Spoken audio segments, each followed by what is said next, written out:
कल हमने types of stomata पर बात की थी। अब हम बात करते हैं stomatal opening and closing mechanism पर। खुलने और बंद होने का जो प्रक्रम है उसे हम डील करें। इसे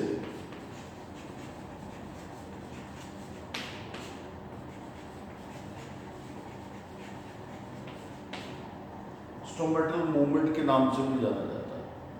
स्टोमेटा के खुलने और बंद होने की प्रोसेस। स्टोमेटल मूवमेंट के लिए गार्ड सेल में 3 फैक्टर्स को बहुत इंपॉर्टेंट माना गया है। आपको याद हो लास्ट टर्न्स पर हमने बात की है कि स्टोमेटा की जो गार्ड सेल हैं उन पर रेडियल माइसेलर थिकनिंग्स पाई जाती है। इसके अलावा उनकी इनर और आउटर वॉल में थिकनिंग पैटर्न को लेकर डिफरेंस होता है। ये चीज़ें हमने पढ़ी। ये गार्ड सेल की फिजिकल प्रॉपर्टी थी, पर गार्ड सेल के अंदर फिजियोलॉजिकल प्रॉपर्टीज भी कुछ हैं जो स्टोमेटल मूवमेंट को कंट्रोल करती हैं। जैसे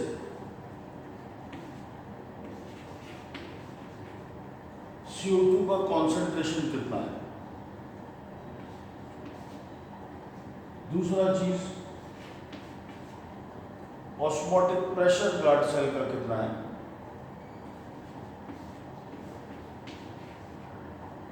और तीसरा चीज पीएच कंडीशंस गार्ड सेल्स की क्या है। इन 3 बातों पर निर्भर करेगा।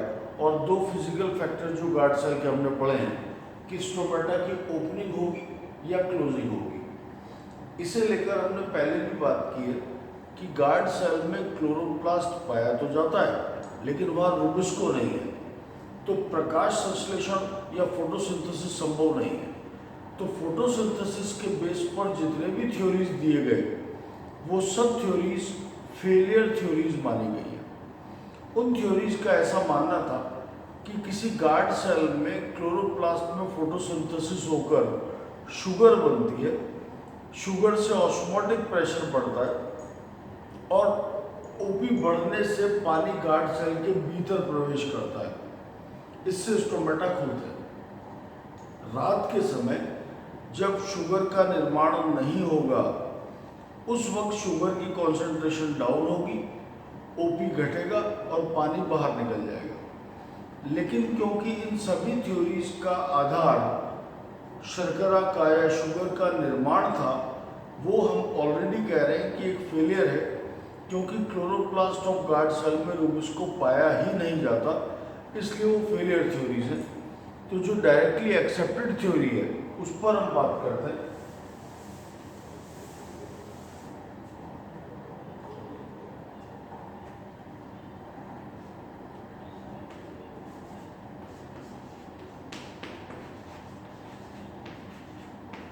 पोटेशियम आयन हार्मोनल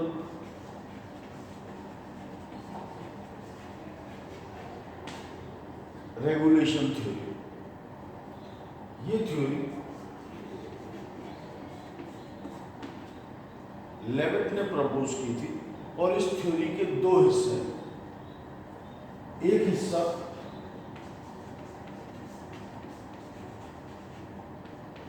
जो ओपनिंग को एक्सप्लेन करता है, द पोटेशियम आयन पार्ट,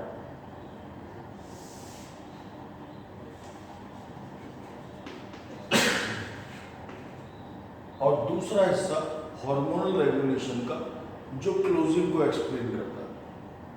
दोनों पर हम अलग अलग बात करेंगे। एक्चुअली ये प्रक्रम दिन के समय काम करता है और ये प्रक्रम रात के समय काम करेगा। इस थ्योरी के अकॉर्डिंग किसी गार्ड सेल में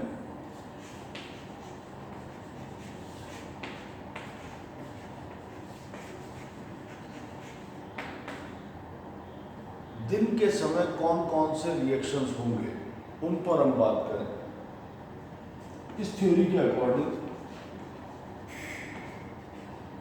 दिन के समय गार्ड सेल में CO2 का कॉन्सेंट्रेशन घटेगा। क्यों घटेगा हम आगे भी बात करते हैं। CO2 की कॉन्सेंट्रेशन घटने से पीएच क्षारीय होगा क्योंकि कार्बोनिक एसिड का निर्माण नहीं हो पाएगा, तो पीएच बढ़ता चला जाएगा। इसके साथ ओपी बढ़ेगा।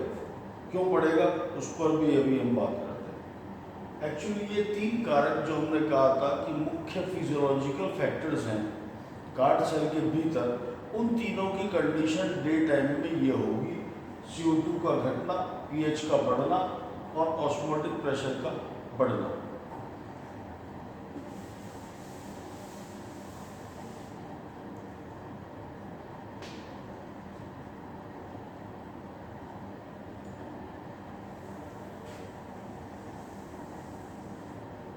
ये हम एक गार्ड सेल ड्रॉ करें और गार्ड सेल के पास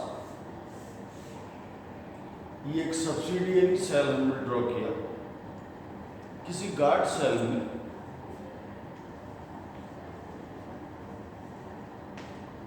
स्टार्च उपस्थित होगा।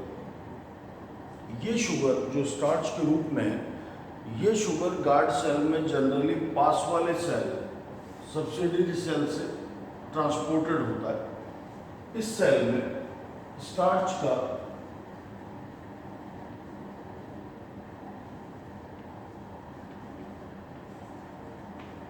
इनकम्प्लीट ऑक्सीडेशन होगा।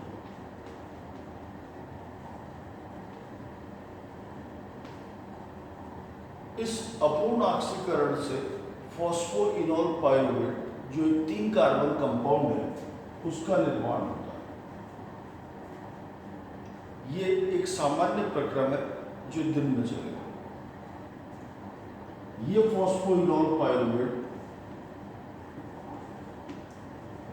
CO2 ग्रहण करेगा तो 3 और 4 कार्बन का निर्माण होगा और इन 4 कार्बन से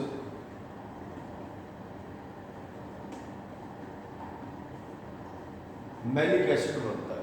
4 कार्बन का ऑर्गेनिक एसिड बनेगा।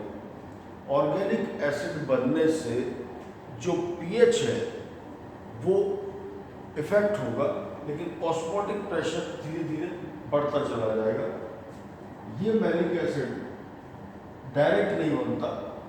असल में जब यहाँ ये प्रक्रम चलेगा तो पहले फॉस्फोइनोल पाइरुवेट बनता है। ये phosphoenol pyruvate oxalo acetic acid बनाता है और उससे मैलिक एसिड का निर्माण होता है। हम ये वाला स्टेप यहाँ ना लिख के डायरेक्ट मैलिक एसिड का निर्माण दिखा रहे हैं। वास्तव में PEP CO2 के साथ फ्यूज करता है और PEP कार्बोक्सिलेज नाम का एक एंजाइम यहाँ पर काम करेगा और वो एंजाइम ऑक्सैलो एसिटिक एसिड का निर्माण करता है जो 4 कार्बन का कंपाउंड है और फिर उससे मैलिक एसिड बनता है। क्योंकि यहाँ ऑक्सैलो एसिटिक एसिड का कोई फंक्शन नहीं है, इसलिए हम इस रिएक्शन को यहाँ डायरेक्टली लिख देते हैं। वास्तव में इस तरह से होती है। ये मैलिक एसिड अब यहाँ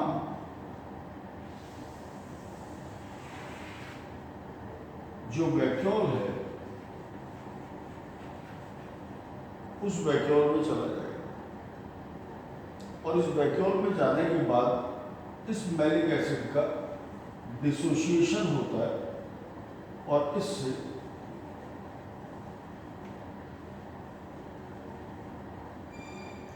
H+ आयन और मैलेट आयन बनते हैं। ये H+ आयन गार्ड सेल की वैक्यूल से निकलकर सब्सिडियरी सेल को चला जाता है। बदले में वहां से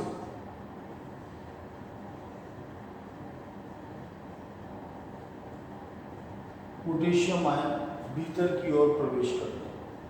positive ion same valency ion का एक्सचेंज यहाँ पर होगा, H का बाहर जाना और K आयंस का अंदर आना। इससे इन दोनों के मिलने से एक अनस्टेबल कंपाउंड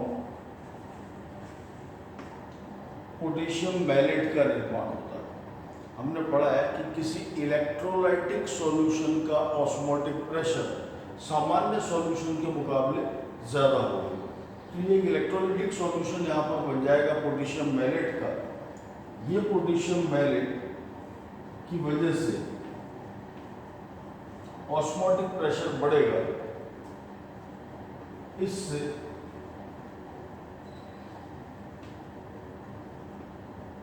एंड ऑस्मोसिस अंतर परासरण होगा जल का, इसकी वजह से टर्गर प्रेशर बढ़ेगा और टर्गर प्रेशर बढ़ जाने के बाद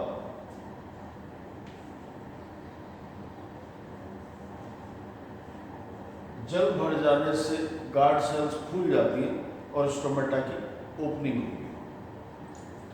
यहाँ याद रखने लायक बात, एक एंजाइम का इन्वॉल्वमेंट है जिसे पेप्को कहा गया, पीईपी कार्बोक्सिलेज। मैंने ऑलरेडी कहा कि पीईपी पहले ऑक्सोलोएसिटिक एसिड में कन्वर्ट करेगा 4 कार्बन और फिर मैलेट बनेगा। क्योंकि ऑक्सोलोएसिटिक एसिड का कोई रोल नहीं है इसलिए हम सीधा ये लिख रहे हैं, क्योंकि असल में इसी कंपाउंड का डिसोसिएशन होना है। दूसरी याद रखने लायक बात, आयन एक्सचेंज की दिशा क्या है।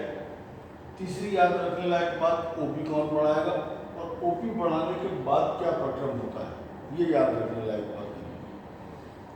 क्लोजिंग मैकेनिज्म पर हम नेक्स्ट टर्न पर बात करेंगे। Thank you.